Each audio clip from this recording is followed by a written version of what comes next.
In this class, we're going to consider how you find the area underneath a curve. We'll chat about what underneath a curve means in a second, but this is really just an application of integration techniques, in particular finding definite integrals and evaluating those using the fundamental theorem of calculus. So if you're not sure what any of that is, so definite integrals, fundamental theorem of calculus, maybe check out the classes on those first and then come back into this one, or maybe just follow along with this one and then fill in all the details later on. So what we're talking about here is basically if you take the graph of a function, so let me just make up some function here. So if you've got a function whose graph goes like this would be your y equals f of x. What we want to do is figure out the area if we put a couple of kind of limits on. So we're looking at a closed interval here, so let's call that limit a and limit b. So we're trying to figure out this red shaded area, which is, we call it the area under a curve. It's really under the curve between the two limits and the x-axis as well. So it's the area bounded by those sort of lines and curves. But the cool thing is that it turns out that that area is equal to the definite integral between a and b of whatever your function is, f of x, dx. So when in the past you've been doing definite integrals and evaluating those, the number you get at the end, if you're familiar with that technique, we just thought of it at that point as a number, but now we realize that that number actually represents an area underneath a curve, underneath the curve of the function that you were integrating. So that's basically the technique. There's nothing really new here. If you've already done definite integrals, it's just purely an application. So this guy here, we've got a quadratic function, which would make some kind of parabola graph. I've drawn part of the graph here, and we're going to consider this area between 1 and 2. So what we're going to do is just start by setting up our definite integral. So it's going to be the integral between 1 and 2 of this quadratic function, and writing that, of course, dx. Just going to go ahead and evaluate that. So using our square bracket, so the first term evaluates to x cubed, then we've got 3x squared, the 4 evaluates to 4x, putting on our limits. So nothing new there, just normal definite integrals. We expect this value to come out to be quite small because if you imagine that area there, that's only a length of 1. Unless this is way higher up, but I don't think it is, then the value must be fairly small. So we anticipate a fairly small number here. So subbing in these numbers, we'll just use a round bracket to keep them neat. So 2 cubed is 8, 2 squared is 4, minus 3 is 12. Well, 4 times minus 3 is minus 12. And then 4 times 2 is 8. Taken away from that, the second limit evaluated, so that's going to be 1 minus 3 plus 4. So just try to tidy these guys up. 8 plus 8 is 16, minus 12 is 4. From the second bracket we get 4, 5, minus 3 is 2, so that's going to be minus 2. 4 minus 2 is 2. So as we expected, it's a fairly small number because it represents this area in here. These questions might have units. Generally they don't have units, so what we tend to write is just 2 units squared, or 2 square units, because it is an area, so we call it 2 units squared or something like that. Okay, so that was a polynomial function. Here we've got a trig function, so we're trying to find the area under this cosine graph between those two limits. I'm not going to draw the graph this time. You could sketch out the graph and kind of roughly estimate what you think the area is going to come out to be, but we're just going to set it up as a definite integral. So integral between pi by 4 and pi by 6 of our function, which is 2 cos x dx. So we need to pull in this time our knowledge of integrating trig functions. So cosine integrates to positive sine. So we're just going to get 2 positive sine x in our bracket, and then we're going to have to evaluate that between pi by 6 and pi by 4. Okay, I'm just going to move this guy down because he's kind of getting in our way a bit, isn't he? So let's just rewrite him down there, otherwise I'll forget what he is, and we're going to evaluate him between minus 1 and 4. Just make a bit of space here. Okay, so it doesn't matter that we've got a trig function in here, it doesn't matter what function you've got in here, you're just going to go through the same process. So we're going to evaluate 2 sine pi by 6, take away from that 2 sine, oh sorry, look, I made a mistake there, that should have been a 4, shouldn't it? So this should then be 2 sine pi by 4. So pulling in your knowledge of trig exact values, hopefully, or if this was a calculator question, just put it in the calculator. Pi by 6 is 30 degrees, the sine of 30 degrees is 1/2, 2 times 1/2 is 1. Sine of pi by 4 is, that's the sine of 45 degrees, that's 1 over root 2, so that's going to be 2 over root 2, so 2 over root 2. So that would be written as an exact value.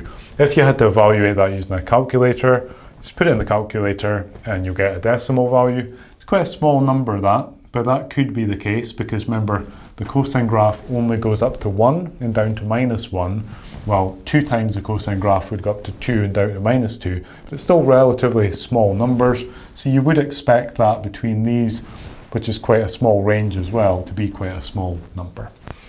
Okay, so just scooting through this last example real quick. So we just start by setting up our integral again, the integral between -1 and 4. Notice the notation was a bit different this time to represent the closed interval. You'll see it in all sorts of different ways. Sometimes you'll just be given a graph. We're just going to go ahead and set it up in the same way. So dx, integrating that guy, putting in our square brackets, and we're going to get 1/3 x cubed minus 3 over 2x squared minus 4x, and evaluating that between 4 and -1. So I'm just going to move that back up so I get a bit of space to finish.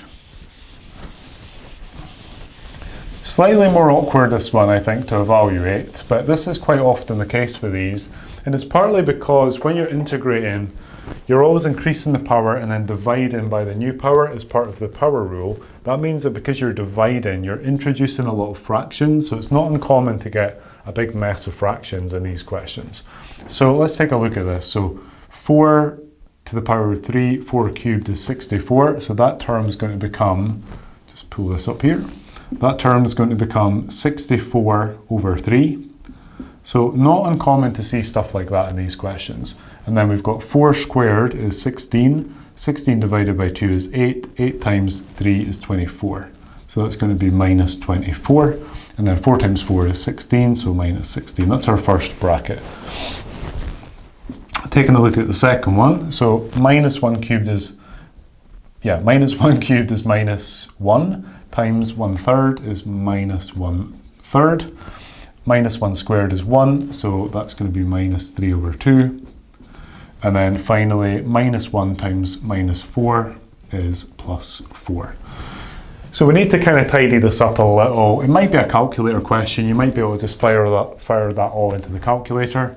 One way I like to do this is just to simplify the brackets as far as you can. So this here would be so it's minus 24 minus 16, which is going to be minus 40, but we're dealing with another term that's got a 3 as a denominator. So let's maybe rewrite this minus 40 in a clever way, which is going to be 120 over 3. So 120 divided by 3 is 40, so I've just written that in a fancy way so we can combine the terms later on. So I'll probably do the same thing over here, but it's slightly different because we're going to have to make a common denominator with these guys to make them into something over 6. So let's just go ahead and do that. So times in that first one, top and bottom, you get 2 over 6. Second one, top and bottom by 3 to get 9 over 6, and then rewriting the 4 as 24 over 6. Again, like these might not be calculator questions. If they are, you could just put them all in the calculator. So tidying this up a little, 64 minus 120, that's going to be negative 56, I think, over 3. And then tidying up the second bracket, so we've got we've got 24 minus 11, effectively, which is going to be 13 over 6, like that. Maybe just taking that a wee bit further just to finish it. So we'll times this one top and bottom by 2. So we get negative 112 over 6 minus 13 over 6. And that comes to a grand total of 100 minus 125 over 6. Now you might look at that, well, and think a couple of things. First of all, you might think this is horrible. It is horrible, but it's not that uncommon actually. So you will definitely see questions in this topic where you have to do this, unfortunately. But the more striking thing is the fact maybe that this came out to be a negative. Because if we're saying that this technique finds an area, how can an area come out to be negative, you might ask? Well, the reason for that is when the curve is underneath the x-axis, which we don't know if this one is or not between those two limits. We could sketch it and find out. But basically, when your curve goes, this one was a parabola. Let's say our parabola goes like that. So this was our 1 and this was our 4. In fact, it was -1 and 4, but that's fine. If this is the area here that you're interested in, when you evaluate a definite integral and it's underneath the x-axis, it will come out to be a negative value. Okay, so just know that. If it's above the x-axis, it'll go straight to positive. If it's underneath, it'll be negative. The number itself is fine. 125/6 is fine. All that we do is drop the negative. So when you evaluate the definite integral, it came out to be a negative. When we write the area, we just drop the negative. We say the definite integral was -125/6. The area is therefore 125/6 square units. Okay, units squared. So that's one thing to know about those, that the areas underneath the x-axis will come out to be negative on the integral, and then we just discard the negative.